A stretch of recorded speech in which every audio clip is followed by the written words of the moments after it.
Pestle. Mortar and Pestle looks like this. I bought it on eBay, so if you need to buy one, that's a good place to start.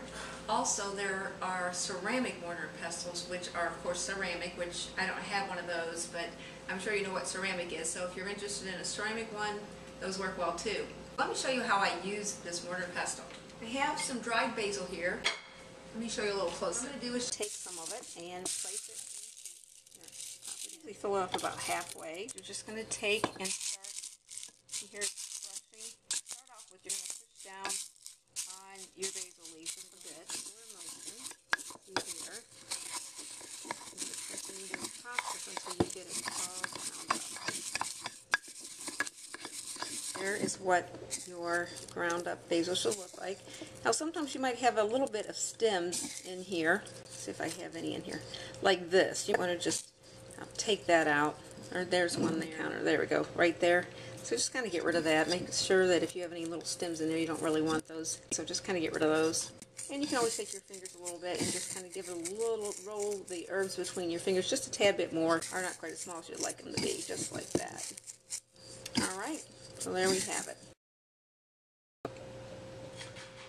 Alright, so now that we have our basil all ground up, what we're going to do is take a container from previous use of something that I've used up. I always love saving these containers. What I do is just wash them out, put them in a drawer, and when I have some fresh herbs, I just pull one out, take a sticky label, already written dried basil and the date, and just going to pop it on so we know what we have in our container. And next we'll just take a spoon.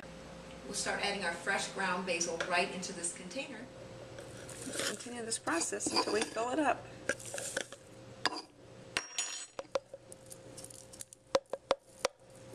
There we are. We're on our road to success. We'll just continue this method until we've got all of our basil is ground up. Alright, so that's how we use a mortar and pestle. I hope you've enjoyed this little tutorial. The other way that you can grind up your herbs, which I like to use, have them really fine ground, and that's with my bullet. Often I use my bullet for milkshakes, but you can also use it to grind up your herbs, and it works perfectly. For instance, I have some ground up basil, which is really fine, and the way I got it that way was with my bullet. Let me show you how that looks. Right in there. See how ground up that is? And by the way, this is a container that I reserved that previously had, I believe, chicken broth bouillon in it. Just washed it out, saved it, and then I was able to use it to place my fresh basil that's ground up in it.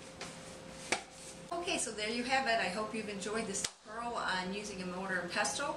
And also another idea that I've given you is using your bullet. You can use that to grind up herbs really fresh and fine. And these herbs are so delicious. They make your house smell wonderful. They make your food taste great. And they are so healthy for you. All the benefits of our herbs are totally amazing. Thank you for watching, and I'll see you next time. Bye-bye.